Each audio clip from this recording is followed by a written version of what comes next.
तर ही केलेली आहे पनीरची भाजी, एकदम छान अशी ही पनीरची भाजी झालेली आहे। तर आपण ह्याची रेसिपी बघूया।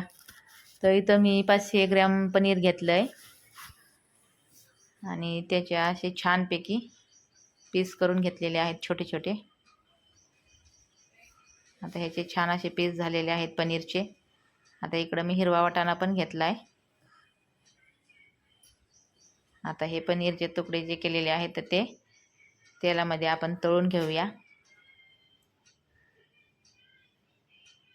आता हे पनीरचे तुकडे तळून झालेले आहेत, मी हे काढून घेते आणि त्याच तेलामध्ये हा कांदा लालसर होईपर्यंत परतून घेतलाय मी। कांदा लालसर झाला की ह्याच्यामध्ये टोमॅटो टाकले। टोमॅटो कांदा छानपैकी परतून झाल्यावर हे काढून घेतले मी। आता आपण मिक्सरला टोमॅटो कांदा ग्राइंड करून घेऊया। आता हे जी बारीक अशी पेस्ट झालेली आहे तुम्ही बघू शकता। आता आपण फोडणीची तयारी करूया। तर इकडं मी लसूण घेतलाय, आलं पण घेतलंय आणि हे कोथिंबीर हे मिक्सरला बारीक करून घेतलंय मी। आता इकडं गॅसवर कढई ठेवून त्याच्यामध्ये तेल टाकलेलं आहे आणि 1 चमचा जिरी पण टाकली आहे मी। आता ही आलं लसूण कोथिंबीरची पेस्ट जी होती ना ती पण ह्याच्यामध्ये मी टाकून घेतली। आता हे आपले हिरवे वाटाणे पण ह्याच्यामध्ये टाकून हे वाटाणे छानपैकी असे परतून घेणार आहे। आपले वाटाणे परतून झाले की त्याच्यामध्ये मी आता लाल तिखट टाकणार आहे 1 चमचा आणि त्याच्यासोबतच हळद पण टाकणार आहे।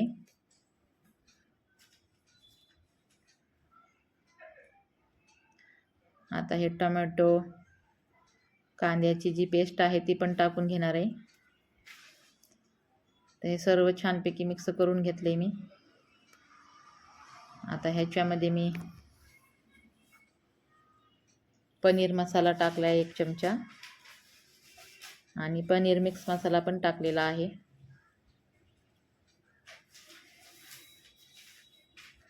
आता हे सर्व जिन्नस मिक्स करून घेतल्याच्या नंतर त्याच्यामध्ये हे पनीरचे पीसेस टाकून घेऊया। आता हे सर्व छानपैकी मिक्स करून घेतले मी।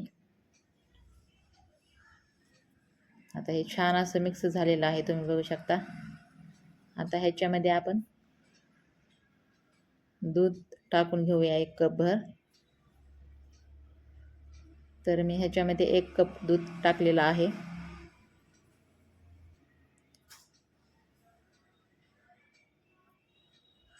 आता हे सर्व छानपैकी असं मिक्स करूया पुन्हा एकदा। तर बघा हे छान असं आपलं मिक्स झालेलं आहे।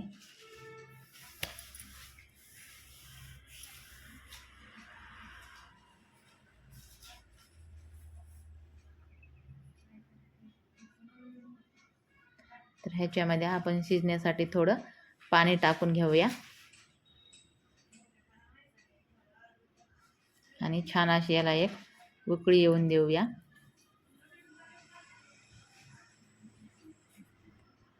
ह्याच्यामध्ये चवीपुरतं मीठ पण टाकलेलं आहे मी।